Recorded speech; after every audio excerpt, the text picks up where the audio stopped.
તો હું એ તમને સમજાવતો હતો કે ભાઈ જો એને લઘુત્તમ ભરણું ન ભરાય તો એવા ટાઈમે કંપની આખી વાઇન્ડ અપ કરી દેવી. તો આ જે બાહેધરી દલાલ છે એને આપણે કમિશન ચૂકવ્યું એને બાહેધરી કમિશન કહેવાય. તો આ બાહેધરી કમિશનના હિસાબ આપણે તૈયાર કરવાના છે કે કંપની જે બાહેધરી દલાલ સાથે જે કોન્ટ્રાક્ટ કરે છે તો એની સાથે આપણે એને હિસાબ તૈયાર કરવાનો છે કે કઈ રીતના એની નોંધ કરે છે લોકો. બરાબર છે. તો એની બે વિગત આવે છે. 2 પોઈન્ટ છે, આમ તો 3 પોઈન્ટ છે પણ આમ લખેલા 2 જ પોઈન્ટ છે. પહેલો પોઈન્ટ નિશ્ચિત બાંહેધરી, બીજો પોઈન્ટ આંશિક બાંહેધરી.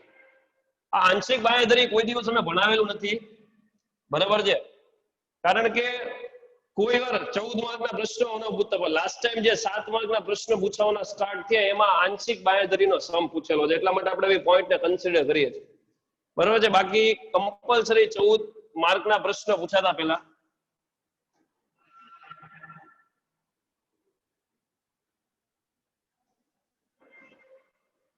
તો ટોટલ 4 મેથડ. જો આ નિશ્ચિત બાંહેધરી સમજતા પહેલા સામાન્ય બાંહેધરી આવે. બરાબર છે. તો ટોટલ 4 મેથડ આવતી. એક જ બાંહેધરી દલાલ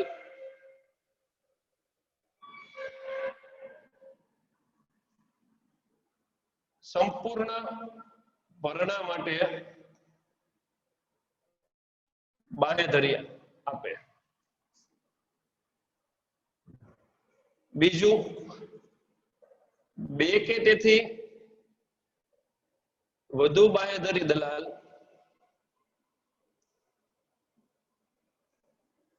સંપૂર્ણ ભરણા માટે બાંહેધરી આપે. ત્રીજો પોઈન્ટ, એક જ દલાલ આંશિક ભરણા માટે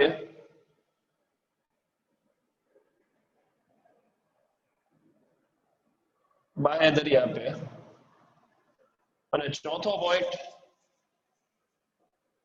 2 કે તેથી વધુ દલાલ આંશિક ભરણા માટે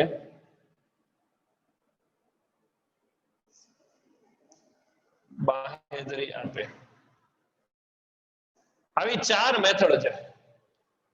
એમાં જે બીજી મેથડ છે 14 માર્કમાં કમ્પલસરી પૂછશે. આજે બીજી મેથડ છે અને ઈ જ કરવાની. કેમ મેં પહેલા યુનિટમાં કીધું એમ બીજા યુનિટમાં પણ કમ્પલસરી કહું છું કે આ જ કરવાનું. 14 માર્કનો પ્રશ્ન બહુ ઈઝી છે. એક તમારે સ્ટેટમેન્ટ બનાવવાનું આવશે, બાંહેધરી દલાલની જવાબદારી નક્કી કરતું પત્રક, અને એની 6 આમ નોંધ આવશે.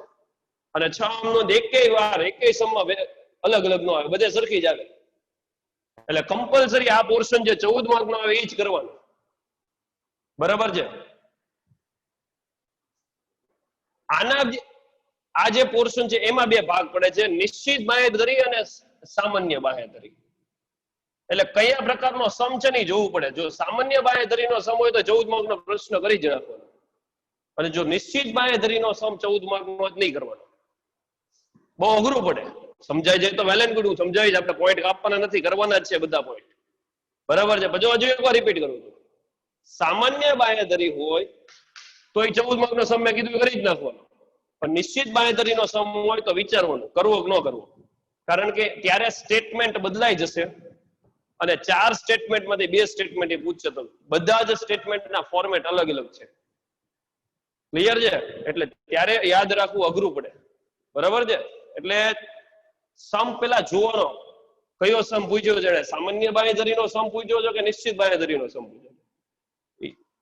એ પૂછ્યા પ્રશ્ન જોયા પછી નક્કી કરવાનું મારે 14 માર્કનો સમ કરવો કે ના કરવો.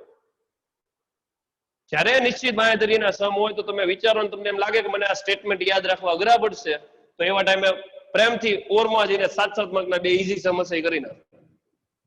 બરાબર છે. પણ જો સામાન્ય બાંહેધરીનો સમ હશે તો એ કમ્પલસરી એ જ કરવાનો. તો આ 4 તમારી સિચ્યુએશન આપી છે. એક જ બાંહેધરી દલાલ સંપૂર્ણ ભરણા માટે બાંહેધરી આપે તો આપણે 4 વસ્તુને સમજવાની છે. તો ફોર એક્ઝામ્પલ,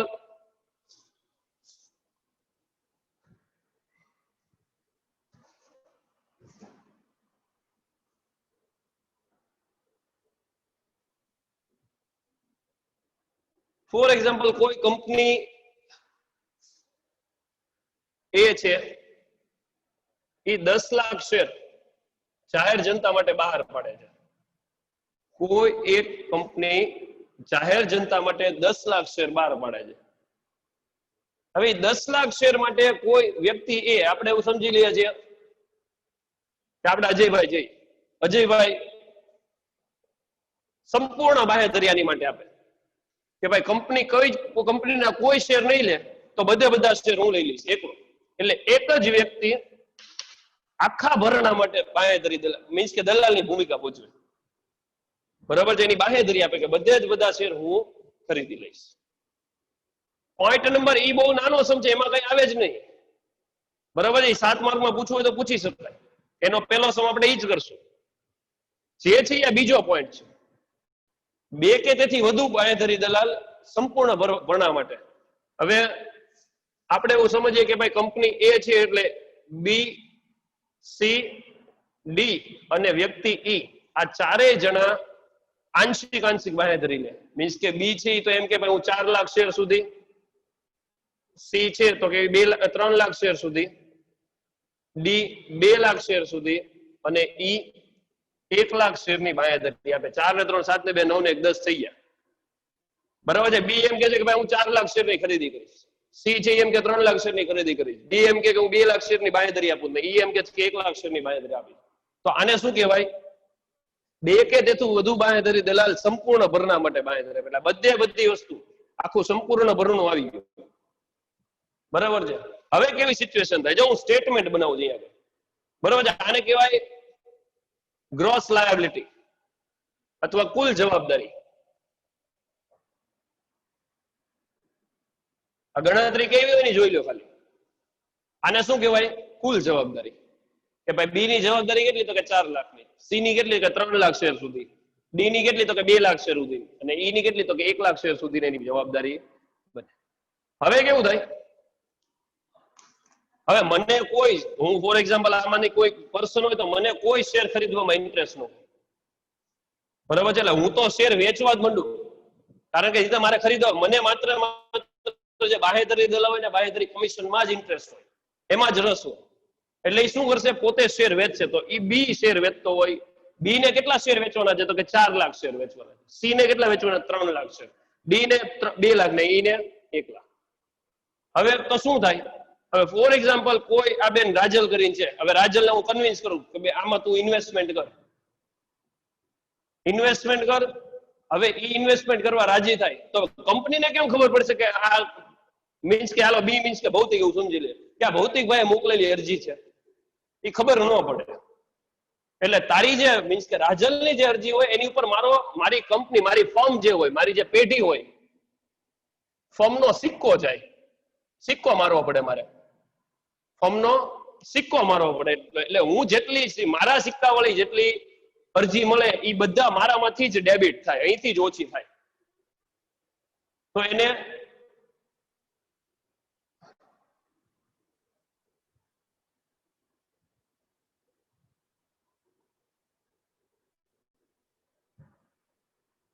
માર્ક, બરાબર છે? એને સિક્કા વાળી અરજીઓ કહેવાય.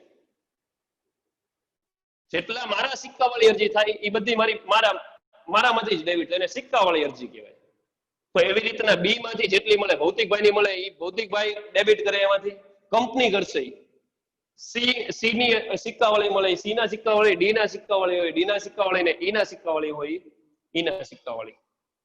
તો સૌથી પહેલા એમાંથી માર્ક એપ્લિકેશન, બરાબર છે, જેટલી હોય લેસ થાય. એટલે એવી માર્ક એપ્લિકેશન, માર્કા વાળી જેટલી અરજી હોય એ બધું બાદ થાય એમાંથી. બરાબર છે? નિશાની, ગુજરાતીમાં કહેવાય નિશાની વાળી અરજી. શું કહેવાય? નિશાની વાળી અરજી. એટલે આમાંથી સૌથી પહેલા બાદ થાય નિશાની વાળી અરજી. જેટલી મેં નિશાની વાળી અરજી મારામાંથી મળી, આ બધું જ બાદ થાય. ફોર એક્ઝામ્પલ મેં 4 લાખ માંથી 3 લાખ ને 20,000 ના શેર ની મારા સિક્કા વાળી છે, અને 2,80,000, પછી ઈ ની છે 1,80,000, અને અહીંયા આગળ 80,000 રૂપિયા, એવું 80,000 શેરની. તો હવે કેટલી બાકી રહી? તો કે ભાઈ બી ની 80,000 શેર આને ખરીદવા પડશે, અને 20,000 આને 20,000 અને અહીંયા 20,000. 8 9 10 40. હવે અહીંયા આની સાથે એવું લખેલું હશે, આના સાથે સાથે એવું લખેલું હશે, ટોટલ મારે કરવું પડશે ને, 3 20 3 ને 2 5 6 7 7 80 ને 8 60.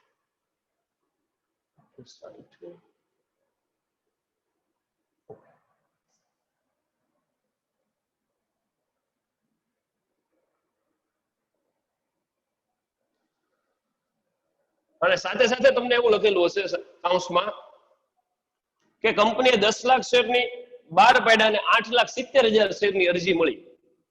8,70,000 શેરની અરજી મળી, જેમાંથી નિશાની વાળી અરજી નીચે મુજબ હશે. તો નિશાની વાળી અરજી આપણે બાદ કરી દીધી. હવે સેમ વસ્તુ પછી કંપનીને પોતાના શેર વેચવાના તો હોય ને, તો એ કંપની જેટલા લોકોને શેર વેચશે ને એમાં કોઈ નિશાની ન હોય, બરાબર છે? કંપની જેટલા શેર વેચશે એમાં કોઈ નિશાની ન હોય તો નિશાની વગરની અરજી કહેવાય. અને નિશાની વગરની અરજી મારે કઈ કામ હોય, કંપનીને કોઈ કામ હોય નહીં, કારણ કે કંપની તો બધું ભરણું ભરાય, બાંહેધરી દલાલને આપી દીધું.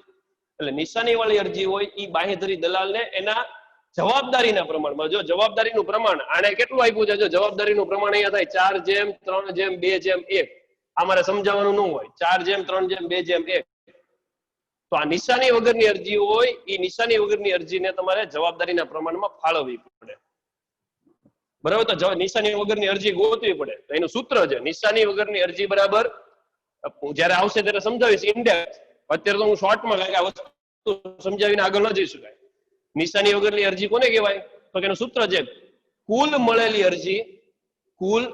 મળેલી અરજી માઇનસ નિશાની વાળી અરજી. તો કુલ મળેલી અરજી કેટલી? 8,70,000. એમાંથી નિશાની વાળી અરજી કેટલી? તો આ વાત કરો, જો 3 20 2 80 1 80 ને 80, એટલે 3,20,000 વત્તા 2,80,000 એટલે 6 લાખ, 6 ને 1 7 લાખ, 7,80,000 ને 8,60,000. 870 માંથી 8,60,000 બાદ કરો એટલે 10,000 રૂપિયા, 10,000 શેરની નિશાની વગરની અરજી હોય. અને નિશાની વગરની અરજી હોય એ આના પ્રમાણમાં 4:3:2:1 એટલે 4,000 3,000 2,000 અને 1,000. એટલે આ જે આવશે મારી બાકી રહેલી જવાબદારી. 80 માંથી 4 ગયા એટલે 76,000, 20 માંથી 3 ગયા એટલે 17,000, 20 માંથી 2 ગયા એટલે 18,000 અને 20 માંથી 1 ગયા એટલે 19,000. આટલા શેર એને ખરીદવા પડે. આ એનું સ્ટેટમેન્ટ, સિમ્પલ સ્ટેટમેન્ટ છે. આવું બસ, આનાથી આગળ કઈ ન આવે. સામાન્ય શેર અરજી હોય ત્યારે આ જે પહેલી મેથડ છે ને એમાં સામાન્ય બાંહેધરીમાં, આનાથી આગળ કઈ આવે નહીં. જ્યારે હું ઇનડેપ્થ સમજાવીશ ત્યારે તો વ્યવસ્થિત સમજાઈ જાય, 5 મિનિટમાં સ્ટેટમેન્ટ પતી જાય, બરાબર છે? તો આ એની ચોખ્ખી જવાબદારી થઈ ગઈ. આને 19,000 શેર ખરીદવા પડે, આને 18,000, આને 17,000, આને 76,000 શેર ખરીદવા પડે. આની 6 આમ નોંધ હોય, 6 આમ નોંધ કરો એટલે થઈ જાય તમારો સંપૂર્ણ 14 માં. પણ હવે અહીંથી આગળ છે નિશ્ચિત બાંહેધરી. હવે શું છે આમાં આગળ? નિશ્ચિત બાંહેધરી. જો હવે કેવું થાય, ફોર એક્ઝામ્પલ અહીંયા આગળ આ બી શેર અરજી કરી, એને માર્કા વાળી 4,40,000 શેરની અરજી મળી. એને માર્ક વાળી કેટલી મળી? 4,40,000. આને માર્કા વાળી અરજી લીધી 2 લાખ, બરાબર છે? તો જો હવે આને તો શું થયું, તો કે માઇનસ આન્સર આવી ગયો ને અહીંયા આગળ, -40,000. અહીંયા 20,000 એઝ ઇટ ઇઝ, અહીંયા તો ડેશ થઈ જશે. 2 લાખ માંથી 2 લાખ ગયા એટલે ડેશ, 1 માંથી 80 ગયા એટલે 20,000. ઓકે, ચાલો સમજ્યા, બરાબર છે? તો હવે કેવું થશે, આગળનો પોર્શન હવે અહીંથી ચેન્જ થતો જાય. જો આ મોઢે એક્ઝામ્પલ છે એટલે આંકડા ગમે એવા આવે આપણને કઈ ફેર નથી પડતો, બરાબર છે? હવે આ વધારાની અરજી કહેવાય. આને જરૂર કેટલી હતી? 4 લાખની, અને આ લઈ આવ્યો કેટલી? 4,40,000. તો હવે જે વધારાની જે અરજીઓ હોય એ જે બાકી બધા વધતા હોય ને એને આપી દેવાની હોય આપણે, બરાબર છે? એટલે બાકી બધા વધતા હોય તો એ જે સામા આખો પૂરો થાય તો જો 40,000 ની જરૂર છે, આ બેને 20,000 ની રિક્વાયરમેન્ટ છે, આને કઈ જરૂર નથી આપી જ દેવાય સીધા. એટલે અહીંથી ડેશ થઈ જાય ને આને 20,000 મળી જાય અને આને 20,000 મળી જાય. તો કોઈએ કઈ લેવી પડે નહીં. આવું આવશે ત્યારે, સમમાં આવશે ત્યારે ઇન્ડેપ્થ સમજાવજો, પણ આ એટલું સમજાઈ શકે, સિમ્પલ વસ્તુ છે. હવે કોઈને કઈ ખરીદવી પડે નહીં. તો હવે કેવું થાય, પ્રશ્ન ઉભો થાય, બાંહેધરી દલાલને લેવી હોય તો હવે એને કઈ મળી ન શકે, પૂરું થઈ ગયું ભાઈ. તો બાંહેધરી દલાલને પોતાને ઇન્ટરેસ્ટ હોય તો શેર ખરીદવા હોય તો ત્યારે એ બાંહેધરી કરારમાં એવી કન્ડિશન મૂકે, બાહેધરી કરારમાં એ કન્ડિશન મૂકે. એ શું કે ભાઈ હું તમને 4 લાખ શેરની અરજી આપું છું, પણ પ્લસ બીજા 5000 શેરની, વધારાના 5000 શેરની નિશ્ચિત બાહેધરી આપું કે ભાઈ એ કમ્પલસરી હું ખરીદી શકું. હવે અહીંયા કાંઈ ન ખરીદવાના આવે ને તો મારે અહીંયા કરવું પડે પ્લસ નિશ્ચિત બાહેધરી. આ જેટલાની નિશ્ચિત બાહેધરી આપે, આ આપે જે કઈ હોય એમાં પ્લસ કરવું પડે. અને આ નિશ્ચિત બાહેધરીના અલગ અલગ સ્ટેટમેન્ટ છે 4, એ જયારે આવશું ત્યારે આપણે સમજશું. બરાબર છે? તો એ નિશ્ચિત બાહેધરીનો કોન્સેપ્ટ છે. નિશ્ચિત બાહેધરી સમજાણી હું કે છે, હું જે બાહેધરી આપું છું સામાન્ય બાહેધરી, એ સિવાયની નિશ્ચિત બાહેધરી આપું છું. મીન્સ કે હું કમ્પલસરી આટલી વસ્તુ તો લઈ, આટલા શેર તો હું લઈશ જ. બરાબર છે? તો એને શું કહેવાય? નિશ્ચિત બાહેધરી. બરાબર છે? આને કાંઈ ખરીદવાનું ન હોય અને કાંઈ પરચેસ કરવાનું ન હોય, તો એવા ટાઈમે શું કરવાનું? એને પોતાના શેર ખરીદવા હોય તો હવે કંપની બહાર ના પાડી શકે, એને તો બધું ભરાઈ ગયું. તો એવા ટાઈમે કમ્પલસરી જો નિશ્ચિત બાહેધરી આપી હોય તો એને કંપની આ 10 લાખ શેર સિવાય એનું બધું જ ભરણું ભરાઈ ગયું છતાં એને નવા શેર એની માટે કમ્પલસરી આ 4 શેર હોલ્ડર મીન્સ બાહેધરી દલાલ માટે જ એને શેર બહાર પાડવા પડે. અને આની જોગવાઈ હોય એના નિવેદન પત્રમાં, એની જોગવાઈ હોય. બરાબર છે ને? કારણ કે તમે એવું ભાઈ તમારા મગજમાં પ્રશ્ન ઉભો થાય કે કંપની એકવાર 10 લાખ શેર બહાર પાડે પછી એને બીજા 50 વધારાના શેર બહાર પાડવાની મંજૂરી હોય એના નિવેદન પત્રમાં જો એ કરે નોંધ તો એને નિયમન પત્રમાં હોય તો એને મળે મંજૂરી. બરાબર છે ને? બાહેધરી દલાલ સાથે જે જોગવાઈ કરે તો એ થઈ શકે, પોસિબલ છે. તો એ બાકીનો જે પોર્શન છે આપણે ત્યારે યુનિટમાં સમજ. નિશ્ચિત બાહેધરી સમજાઈ ગઈ ને? મેં શું કીધું? એ ગોહિલ, મનીષાબા, માનસીબા, સોરી,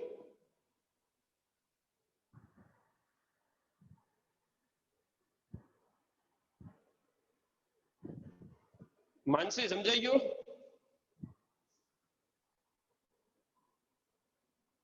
ભટ્ટ હેતલ સમજાઈ ગયું?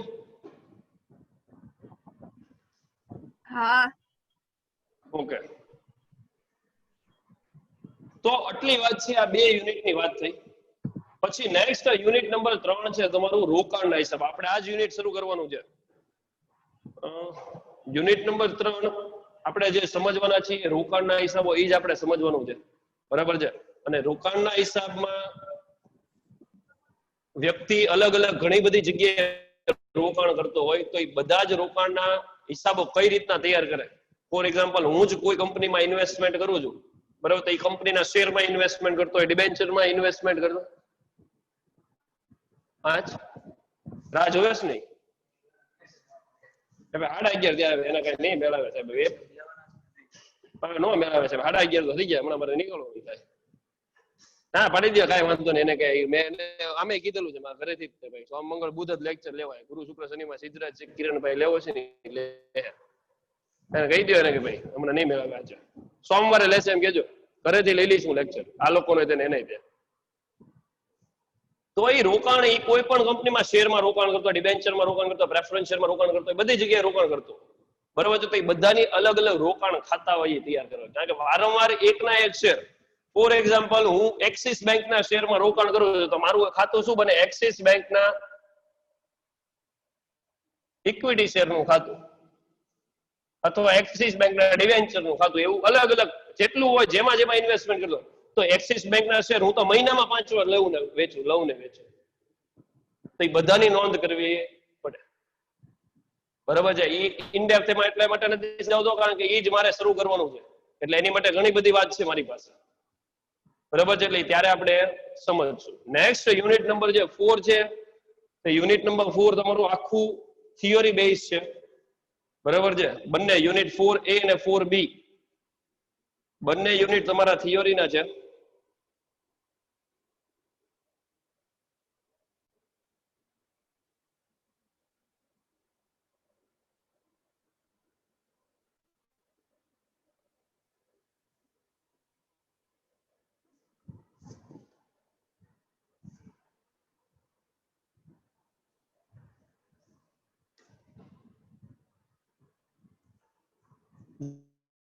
ડિવેન્ચરના રોકાણના હિસાબ, પ્રેફરન્સ શેરમાં રોકાણના હિસાબ, ઇક્વિટી શેરના રોકાણના હિસાબ તમારે સમ માત્ર ડિબેન્ચરનો જ આવે છે. બરાબર છે? બાકી કઈ આવતા નથી. યુનિટ નંબર 4A છે સરકારી કંપનીના હિસાબો. બરાબર છે? ગવર્મેન્ટ યુટિલિટી ભણો છો એટલે ગવર્મેન્ટને રિલેટેડના હિસાબની જ વાત કરે છે. બરાબર છે. તો શું કે છે તો કે એના સામાન્ય સિદ્ધાંત કયા કહે છે કે જે સરકારી કંપની છે તો એ સરકારી કંપનીના હિસાબ કેમ લખાય, ગવર્મેન્ટ કંપની જેટલી છે એના હિસાબ કઈ રીતના લખાય એની બધી જ વિગત કે છે. બરાબર છે. પછી કયા સિદ્ધાંત ઉપર, જેમ તમે અકાઉન્ટ લખો છો તો અકાઉન્ટ કોઈ સિદ્ધાંત ઉપર તમે સેમ 1 માં ભણી ગયા સામાન્ય સિદ્ધાંતો. બરાબર છે કે ભાઈ બેવડી અસર ને એવું બધું ઘણું બધું, બેવડી અસરનો સિદ્ધાંત ને એ બધું ઘણું શીખી ગયા તમે. બરાબર છે. તો એમાં કેમ સિદ્ધાંત હતા, તો સરકારી કંપનીના હિસાબ લખવા માટે પણ અમુક સિદ્ધાંત હોય, સિદ્ધાંત બેઝ જ તમારે કામ કરવું પડે. બરાબર છે. ભારતીય ઓડિટ અને હિસાબ વિભાગ કે ભાઈ જે તમારો અકાઉન્ટ ડિપાર્ટમેન્ટ છે, કારણ કે ઉપર રેલવે છે એ બધું તો અલગ અલગ છે. રેલવે કંપનીમાં કઈ વસ્તુ હોય, ગવર્મેન્ટ કંપનીમાં તો રેલવે તો એક એનો ડિપાર્ટમેન્ટ છે. બરાબર છે. પછી પોસ્ટ ઓફિસ છે તો એનો ડિપાર્ટમેન્ટ છે. તો એ બધા પોતાના હિસાબ લખતા હોય, પણ આમે પાછા ઇન્ડિયાનું બજેટ ક્યારે રજૂ થાય, બરાબર છે, આપણે બજેટ ક્યારે રજૂ, મને ખાલી જનરલ નોલેજ નો ક્વેશ્ચન છે, આઈ થિંક આવડતો છે ઘણા બધાને. ભારત કોઈ પણ દેશનું મીન્સ કે આપણા ભારત દેશનું અંદાજપત્ર ક્યાં રજૂ થાય, કઈ તારીખે રજૂ થાય અને કઈ તારીખે એપ્લિકેબલ થાય, આ 3 પ્રશ્નના જવાબ મને આપવાના છે. જો એને રિલેટેડ, ખાલી આ તો જનરલ નોલેજ રિલેટેડ ક્વેશ્ચન છે, તો મને 3 વસ્તુ કહેવાની છે, ખબર હોય તો કહેવાનું છે. પ્રશ્ન નંબર પહેલો છે, હા બોલો બોલો બેન બોલો. હા જે કઈ બોલતા 28 ફેબ્રુઆરી. 28 ફેબ્રુઆરીએ ક્યાં રજૂ થાય? ક્યાં રજૂ થાય સર ઈ નથી ખબર. ઓકે. અને કઈ તારીખે એપ્લિકેબલ થાય? એપ્લિકેબલ 28 ફેબ્રુઆરી સર ઈ નથી ખબર સર. બેન લોકસભામાં રજૂ થાય 28 ફેબ્રુઆરી, એ સાચો જવાબ છે. 28 ફેબ્રુઆરીએ આપણું જે બજેટ હોય એ રજૂ થાય અને એ પછીના વર્ષે, આગળના વર્ષે જે આવે 1 એપ્રિલ ત્યારે એ લાગુ પડે. બરાબર છે. 28 ફેબ્રુઆરી એટલે મહિના પહેલા એ રજૂ થાય અને 1 એપ્રિલ થી લાગુ પડે. તો લોકસભામાં એને રજૂ કરવામાં આવે. બરાબર છે. તો ઈ બજેટ બને કેમ, આ ઈ તો આખું સંપૂર્ણ બજેટ હોય, એમાં બધાની વિગત આવી ગઈ હોય, એમાં શિક્ષણને રિલેટેડ વાત આવી ગઈ, બધી તો જેટલી વસ્તુ ગવર્મેન્ટ રિલેટેડ હોય એ બધાનું એક ડિપાર્ટમેન્ટ રાખીને ડિપાર્ટમેન્ટમાં બધાની નોંધ થતી હોય. તો એ ભારતીય ઓડિટ અને હિસાબ વિભાગની વાત કરવાની છે, એમાં કયા કયા ડિપાર્ટમેન્ટ હોય, કેવા ડિપાર્ટમેન્ટ હોય, કોણ ઓડિટ કરે. આ જે ત્રીજો ને ચોથો પોઈન્ટ છે મોસ્ટ ઇમ્પોર્ટન્ટ. 14 માર્કનો પ્રશ્ન આ બેમાંથી એક જ હશે. જો હજી કાલનું છાપું જોઈ લેજો, ભારતના સીએજી ચેન્જ થયા છે. બરાબર છે. તો CAG comptroller auditor general of India, તો સીએજી ઉપર શોર્ટ નોટ લખવાની આવશે અને અહીંયા આગળ ઇંગ્લિશમાં નામ લખે છે કોકવાર. જાહેર હિસાબી સમિતિ છે તો જાહેર હિસાબી સમિતિના પબ્લિક અકાઉન્ટિંગ કમિટી કહેવાય. તમને પૂછે પબ્લિક અકાઉન્ટિંગ કમિટી ઉપર નોંધ લખો, તમે તો આવીને સાહેબ તમે આવું કઈ કરાવ્યું જ નથી, બરાબર, ત્યારે મારે કેવું પડે ફોન કરીને અહીંયા જાહેર હિસાબી સમિતિ એનું ગુજરાતી કહેવાય, એની ઉપર નોંધ લખાવડાવી નાખો. બરાબર છે. એટલે જાહેર હિસાબી સમિતિને કહેવાય પબ્લિક અકાઉન્ટિંગ કમિટી. 14 માર્કનો પ્રશ્ન કમ્પલસરી. આ 2 પ્રશ્ન હશે તે 14 માં ને એક 7 માં. અને નીચે એનું નાણાકીય વ્યવસ્થા તંત્ર, કઈ રીતના એનું મેનેજમેન્ટ થાય છે, કઈ રીતના એનું ઓર્ગેનાઇઝેશન સેટ કરવામાં આવેલું છે. નેક્સ્ટ યુનિટ નંબર 4B, ભાડા પટ્ટાના હિસાબી અત્યારે ભણવા 5 માં આવશે. બરાબર છે. પ્રસ્તાવના અર્થ, વ્યાખ્યા, માળખું, પ્રકાર, લાભ અને મર્યાદા. 14 માર્કનો મોસ્ટ ઇમ્પોર્ટન્ટ પ્રશ્ન, લાભ અને મર્યાદા. ભારતમાં ભાડાપટ્ટાના હિસાબમાં વિકાસ રહે તેનું ભવિષ્ય, આવું કઈ આપણે કરશું જ નહીં. અને હિસાબી ધોરણ અકાઉન્ટિંગ સ્ટાન્ડર્ડ 19 મુજબ ભાડાપટ્ટાના હિસાબ ઉપર નોંધ લખો. આ 14 માર્કનો પ્રશ્ન ઇમ્પોર્ટન્ટ. બરાબર છે. એટલે આ તમારો યુટિલિટીનો સિલેબસ થયો. બરાબર છે. જે વસ્તુ મારે મેઇન સમજાવવાની હતી મેં તમને સમજાવી દીધી. બરાબર છે. બાકીનું કઈ એવું કઈ ખાસ હતું નહીં, એટલા માટે આપણે એની પર ભાર મૂક્યો નથી. યુનિટ નંબર 3 ઇમ્પોર્ટન્ટ છે, પણ એ શરૂ કરવાનું છે એટલા માટે એકની એક વસ્તુ 2 વાર ન થાય એટલા માટે મેં સમજાવ્યું નથી. આમાં કઈ ડાઉટ હોય તો કયો.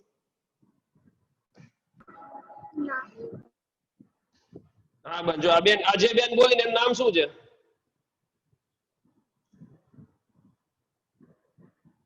બેન તારું નામ શું છે? વૈશાલી. હા જો હું તને તારામાં લખેલું આવતું હોય ડબલ એ એવું કઈક. હા એ પછી ચેન્જ કરી નાખીશ. કાંઈ વાંધો નહીં બેન, એ ચેન્જ કરી નાખે. વૈશાલી, બરાબર ને? ઓકે. હા. હાલો તો હવે મારો લેક્ચર પહેલી વાર તમે અટેન્ડ કર્યો, મજા આવી કે ન મજા આવી? કાકા બહુ મારું જોઉં બહુ વ્યવસ્થિત વ્યવસ્થિત ફાંકા મારું છું, આમાંથી અડધું ખોટું હોય, બધું નાખી દેવાની વાતો કરી દીધી હોય મેં. બરાબર ને? પણ મેં કીધું એમ હું બોલું બોસ ઇઝ ઓલવેઝ રાઈટ. હું કહું તમારા માટે બધું સર્વ સામાન્ય હોય, બધું સર્વ સાચું જ હોય એવું સમજી લેવાનું. બરાબર છે? હા આઈ હોપ કે આગળ મજા આવશે. બરાબર છે? કોઈ બોર નહીં થાય. હા. ખાસ કરીને તો લેક્ચરમાં બોર ન થવા એ ઇમ્પોર્ટન્ટ વસ્તુ છે. બરાબર છે? બોર થાવ તો મજા ન આવે. એટલે ફેસ ટુ ફેસ નથી તમારો સૌથી મોટો અત્યારે તો લોસ છે. પણ આપણે બને એટલી ટ્રાય કરશું. અને સોમવારે અને મંગળવારે હવે વાંધો નહીં આવે. બરાબર છે? 9:30 થી 10:30 હું તમારો લેક્ચર લઈશ. સોમવારે યુટિલિટી હું લઈશ. હમણાં યુટિલિટી શરૂ રાખીશ. પછી કોર્પોરેટ એમાં એવું છે, કોર્પોરેટમાં મને ફેસ ટુ ફેસ સ્ટુડન્ટ જોવે. આમ ડાયરેક્ટ શરૂ ન કરી શકે. કોર્પોરેટ અઘરું હોય. બરાબર છે? એટલે ઓપ્શનલ હોય એટલે વાંધો ન આવે આમાં. એટલે કોર્પોરેટ આપણે ધીમે ધીમે શરૂ કરશું. બરાબર છે? પહેલું યુનિટ બહુ ઈઝી છે, સૂત્ર વાઇઝ ઉપર છે એટલે કઈ વાંધો નહીં આવે. એમાં સૂત્ર લખીને તમારે સીધા સમજ કરવાના છે. એટલે 1-2 સમ કરાવી દો, પછી તો હું તમને હોમવર્કમાં આપી દઈશ. એટલે યુનિટ તમે અહીંયા આવશો ને મારી આગળ પૂરું થઈ જાય. વધીને 3 કે 4 યુનિટ, 4 લેક્ચરમાં યુનિટ પૂરું થઈ જશે. એટલા માટે આપણે એના પછીના જે 2 યુનિટ છે ને બહુ મોટા યુનિટ છે કોર્પોરેટમાં. અને એની માટે ઓનલાઈન અઘરું પડી શકે એમ છે મને. બરાબર છે? કરાવી દઈએ આપણે, વાંધો ન આવે, પણ થોડી ડાઉટ તો થોડાક રહે છે. પણ આઈ હોપ માય બેસ્ટ. હું ટ્રાય કરું છું, મારી બેસ્ટ ટ્રાય કરું છું કે ભાઈ થઈ શકે. બરાબર છે? એટલે ચાલો આજે આપણે આપણી મીટિંગ અહીંયા પૂરી કરીએ છીએ. બાકી કોઈને પ્રશ્ન હોય તો પૂછી લો. સિલેબસ માં કોઈ જ ડાઉટ હોય તો પૂછી લો. નથી ને? આવજો. ચલો ધ્યાન રાખજો ભાઈ, ઘરે રહેવું.